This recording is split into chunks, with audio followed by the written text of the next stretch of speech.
Good morning students, welcome back to our English class.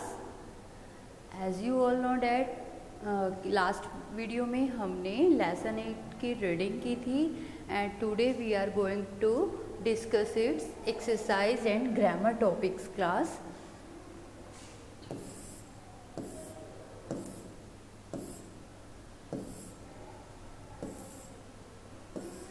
First of all, we are going to discuss read section. ये देखिए first है every day the king asked someone from dash to tell the king to tell him stories. ठीक है, तो हर रोज king किसको कहते थे story सुनाने के लिए? फॉरेस्ट को? नो. विलेज को? नो. His court? यस. अपनी सभा को कहते थे. क्या कहते थे? कि कोई रोज उनको स्टोरी सुनाए. ठीक है, तो देखो बेटा इसका क्या हो जाएगा, फर्स्ट वाले का सी ऑप्शन हो जाएगा. One day the dash had run out of stories to tell the king. एक दिन किसके पास स्टोरीज खत्म हो जाती है राजा को, किंग को सुनाने के लिए? नो, वो कोई स्टोरी ना सुनाती थी, तो ये तो नहीं होगा. ठीक है, फिर सेकंड ऑप्शन है story teller. Yes, story teller story सुनाता था और उसके पास सारी स्टोरीज खत्म हो गई थी, तो ये आपका राइट आंसर हो जाएगा class. The story teller went to the dash for advice. Storyteller advice लेने के लिए किसके पास जाता है?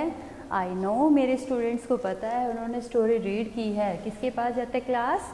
Wise women of the forest के पास. The story teller was making dash. Story teller क्या बना रहा था? Paper puppets. क्या बना रहा था? Paper puppets. ठीक है, फिर उसके बाद इसमें लास्ट है the king saw dash on the curtain. Curtain के ऊपर किंग ने क्या देखा था? The shadow of the story teller. Story teller की शेडो देखी थी? नो, स्टोरी टेलर की शेडो नहीं देखी थी. तो क्या उसने अपनी रिफ्लेक्शन देखी थी? B part is his own reflection. No, अपनी रिफ्लेक्शन भी नहीं देखी थी. And C part is the shadow of a tiger. Yes, this is the right option class. ठीक है, now move on the topic synonyms. ठीक है, टर्म 1 में भी हमने किए थे. सिनोनियम्स क्या होते हैं बेटा? Synonyms means words that have similar meanings. A pair of words that have similar meanings are called synonyms. ऐसे वर्ड जिनके सेम मीनिंग हो. अब देखो जैसे यहाँ पर हमें एक्सरसाइज दी गई है, आपको उसके करेक्ट सिनोनियम से मैच करना है. तो आंसर को हम क्या लिख सकते हैं? आंसर का क्या हो जाएगा? रिप्लाइड. क्या हो जाएगा? रिप्लाइड.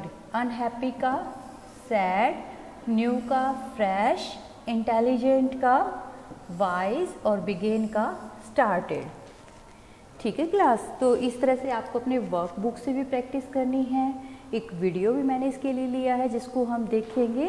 तो जितना आप अपने डेली लाइफ में वर्ड्स छोटे छोटे जो देखते हो तो उनके सिनोनियम्स आइडेंटिफाई करने की ट्राई किया करो. इससे जो आपकी वोकैबुलरी है वो भी स्ट्रॉन्ग होगी क्लास. ठीक है,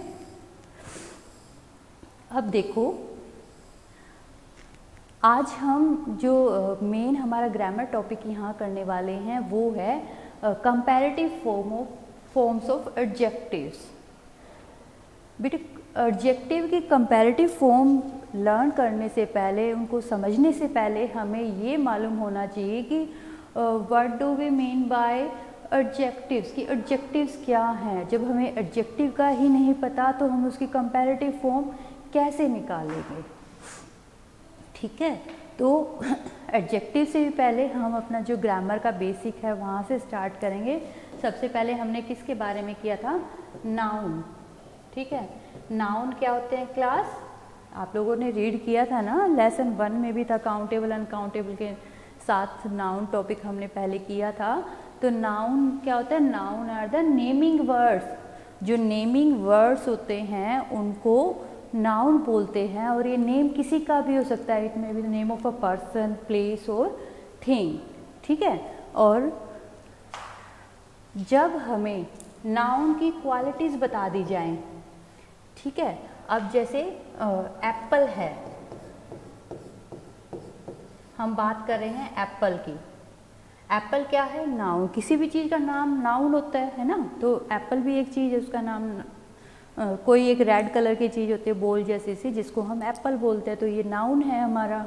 अब इसकी हमें कोई क्वालिटी दे दी जाए, ये क्वालिटी मीन्स कोई विशेषता बता दी जाए, तो वो आपका क्या हो जाएगा? एडजेक्टिव हो जाएगा, ठीक है। जैसे ग्रीन एप्पल। अब एप्पल की क्या क्वालिटी है कि वो ग्रीन कलर का है। यहाँ पर बिग भी हो सकता है कि वो बड़ा है, स्मॉल भी हो सकता है, ठीक है, रेड भी हो सकता है। तो ऐसे कोई भी क्वालिटी हो सकती है नाउन की। तो जो भी हमें एप्पल्स नाउन से पहले उसके बारे में जब कुछ बता दिया जाए कि वो कैसा है, क्वालिटी जब हमें डिस्क्राइब कर दी जाए, तो वो क्या होता है? एडजेक्टिव।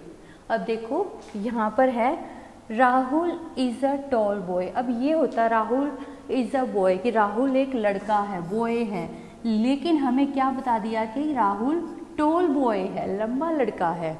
तो टॉल क्या हो गया? एडजेक्टिव हो गया। The kitchen has bright lights. अब लाइट होना चलो ठीक है, नाउन है, लेकिन वो लाइट कैसी हैं? ब्राइट है, तो ब्राइट क्या हो गया हमारा? एडजेक्टिव, ठीक है। इसको शॉर्ट में हम एडीजे लिख रहे हैं, एडजेक्टिव, ठीक है। तो यहाँ पर आपको ये चीज़ें इतना डीप में नहीं करनी है कि उसकी टाइप्स आप करो, आपको सिर्फ जो कॉन्सेप्ट है वो क्लियर करना है। पता होना चाहिए मेरे स्टूडेंट्स को कि एडजेक्टिव क्या होते हैं, ठीक है। तो जो हमारे एडजेक्टिव्स हैं उनकी 3 फॉर्म्स होती हैं क्लास। एक तो फर्स्ट है पॉजिटिव, सेकंड है कंपैरेटिव, एंड थर्ड है सुपरलेटिव, ठीक है क्लास। तो ये 3 फॉर्म्स हमें पता होनी चाहिए। पॉजिटिव मीन्स सिंपल, जैसे यहाँ पर टोल था, तो टोल क्या है? पॉजिटिव। इसका कंपैरेटिव क्या हो जाएगा? टोलर। और इसका सुपरलेटिव क्या हो जाएगा? टोलेस्ट। अब देखो क्लास, हमें कौन से वाला करना है यहाँ पर टॉपिक? कंपैरेटिव वाला करना है, जो बीच में है ना, ये वाला एडजेक्टिव हमें करना है, कंपैरेटिव एडजेक्टिव, ठीक है। तो देखो बेटा, कंपैरेटिव एडजेक्टिव्स क्या होते हैं? कंपैरेटिव वर्ड किससे बना है क्लास? जब हम लिख रही हूँ कंपैरेटिव, तो ऐसा नहीं लग रहा कि ये कुछ कुछ कंपेयर से मिलता है? कंपेयर वर्ड सुना है ना, कि कंपेयर करके देखो, मीन्स तुलना करके देखो, है ना। और जैसे देखो, आप लोगों के पास 2 बच्चे हैं, नई पेंसिल लेकर आए हैं, और फिर वो क्या कह रहे हैं? एक कह रहा है कि मेरी बड़ी है, दूसरा कह रहा है मेरी बड़ी है। तो तीसरा बच्चा उनकी पेंसिल लेके कंपेयर करता है। कंपेयर कैसे करता है? वो एक फ्लैट सरफेस पर दोनों की पेंसिल रखेगा और फिर देखेगा कि किसकी टॉल है, ठीक है। तो जो कंपैरिजन होता है वो 2 के बीच में होता है। क्लास, आप लोगों को ध्यान रखना है कि कंपैरेटिव फॉर्म जब हम कर रहे हैं तो 2 थिंग्स के बीच में हम कंपैरिजन करते हैं कि दोनों में क्या डिफरेंस है, ठीक है। सिर्फ 2 होते हैं, ना तो 1 ना 3, ओके। देखो यहाँ पर दिया भी है, comparative forms are used to compare one thing with another. किस लिए यूज़ करते हैं? एक चीज़ को दूसरी चीज़ से कंपेयर करने के लिए, और इसमें हम ER एडजेक्टिव का यूज़ करते हैं, ठीक है। और we also use the word than to compare, और देन वर्ड का भी यहाँ पर यूज़ होगा। अगर देखो आपका जो सेंटेंस है उसमें देन दे रखा है, डैश के बाद अगर देन है तो वो आपकी कंपैरेटिव फॉर्म है, मीन्स 2 के बीच में आपका कंपैरिजन रहेगा। और जब आप इसका एडजेक्टिव बनाओगे, जैसे टॉल का क्या कर दिया था? टोलर। मोस्टली ER ही लगता है, कुछ जैसे गुड बेटर बेस्ट होता है, यहाँ पर कुछ जगह रूल चेंज होता है, तो वो भी हम डिस्कस करेंगे क्लास। लेकिन अभी के लिए आप लोगों को इतना लर्न करना होगा कि जो कंपैरेटिव फॉर्म्स होती हैं उसमें टू थिंग्स के बीच में कंपैरिजन होता है, एक आइटम को दूसरे आइटम से कंपेयर किया जाता है, और इसमें डैश के बाद देन होता है क्लास। देखो इसी सेशन में PT3 के सिलेबस में ही हम सुपरलेटिव फॉर्म भी करने वाले हैं एडजेक्टिव की, और अगर आप कंपैरेटिव को लर्न नहीं करोगे तो आप कंफ्यूज हो जाओगे कि कंपैरेटिव क्या था, सुपरलेटिव क्या है। ठीक है, तो टाइम से चीज़ों को लर्न करते चलो और ध्यान रखो कि कंपैरिजन करना है हमें। कंपैरिजन कितने का करना है? सिर्फ 2 का करना है। ठीक है, और इसमें डैश के बाद देन मिलेगा। अगर आपको ये ना बताया जाए ना कि कंपैरेटिव करनी है या सुपरलेटिव करनी है, तो आप चेक करो क्या डैश के बाद देन है, डैश के बाद देन है, तो हम उसकी कंपैरेटिव फॉर्म ही लिखेंगे क्लास। ठीक है, तो अब स्टार्ट करते हैं इसकी एक्सरसाइज। ये देखो, नीतू इज डैश देन माया। नीतू माया से अब देन वर्ड का यहाँ पर यूज हुआ है, तो टोल का क्या हो जाएगा? टोलर। ठीक है बेटा। The dictionary is dash than the notebook, तो थिक का क्या हो जाएगा? थिकर। ठीक है।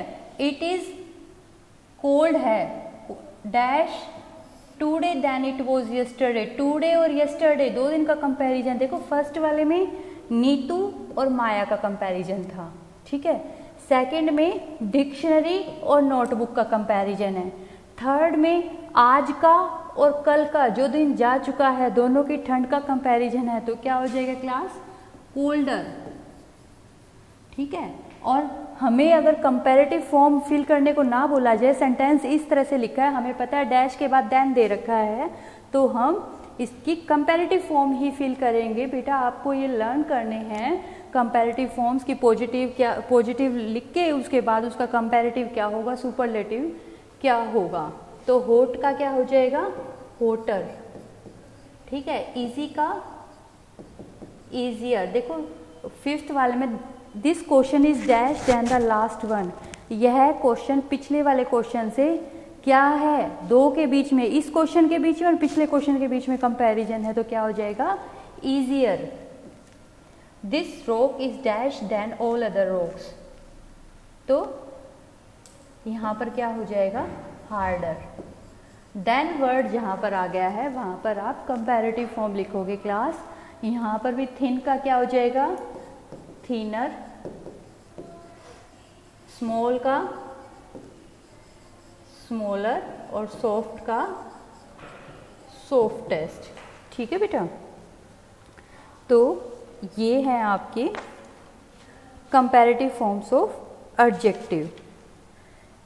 ठीक है, अब हमारा जो नेक्स्ट टॉपिक है वो है क्लास पंक्चुएशन। पंक्चुएशन में हमें यहाँ पर कौन सा टॉपिक करना है? Exclamation mark. देखो आप लाइन के एंड में फुल स्टॉप लगाते हो, वो भी पंक्चुएशन का पार्ट है। आप क्वेश्चन के सेंटेंस के एंड में क्वेश्चन मार्क लगाते हो, वो भी पंक्चुएशन है। लाइन के बीच में कहीं कोमा लगा रहे हो तो वो भी पंक्चुएशन होती है। ठीक है, जो सिंबल्स हम यूज़ करते हैं ये सारे पंक्चुएशन मार्क्स हैं। ओके, तो आज हमें जो टॉपिक करना है लेसन 8 की ग्रामर से वो है एक्सक्लेमेशन मार्क।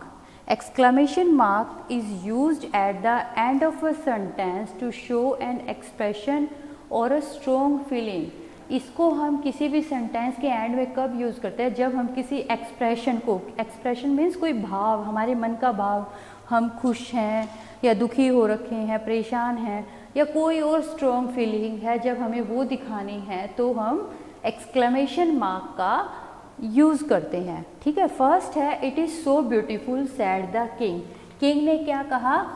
यह बहुत सुंदर है। तो जब उसने किंग ने पपेट शो देखा तो उसके मन से विचार निकले, मन से क्या भाव निकले, क्या थे उसके expression? It is so beautiful. तो देखो ब्यूटीफुल के बाद क्या लग गया है?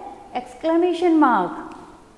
ठीक है, नेक्स्ट है दिस इज फैंटास्टिक।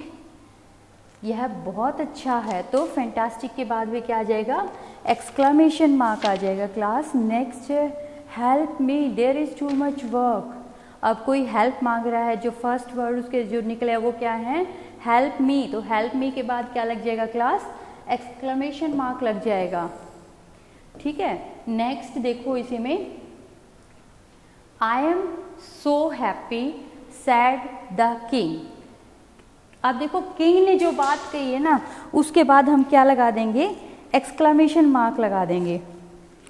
ठीक है, तो किंग ने क्या कहा है, आई एम सो हैप्पी, तो ये जो नीचे वाले कोमा है ना, इससे भी पहले हम ऐसे एक्सक्लेमेशन मार्क लगा देंगे। आपको ये सेंटेंस दोबारा लिखना है, जिसमें आप अच्छे से पहले हैप्पी के बाद एक्सक्लेमेशन साइन लगाओगे, फिर नीचे वाला कोमा और फिर जो ऊपर एपोस्ट्रोफी है वो लगाओगे। The stone fail into the well, पत्थर कुएं में गिर गया। अब इसमें तो कोई ऐसी खुशी वाली दुख वाली कोई बात ही नहीं, एक नॉर्मल सेंटेंस है, तो यहाँ पर हम कोई चेंज नहीं करेंगे। Stop that thief shouted the policeman, policeman क्या चिल्लाया था कि उस चोर को रोको, तो उसका भाव निकल रहा है कि चोर को रोकना है, तो यहाँ पर क्या आ जाएगा, exclamation mark. How are you sad Anil, आप कैसे हो, अनिल ने पूछा। अब क्वेश्चन वाला सेंटेंस है, इसमें एक्सक्लेमेशन कैसे लगा सकते हैं हम, ठीक है, तो यहाँ भी कुछ नहीं आएगा। नेक्स्ट है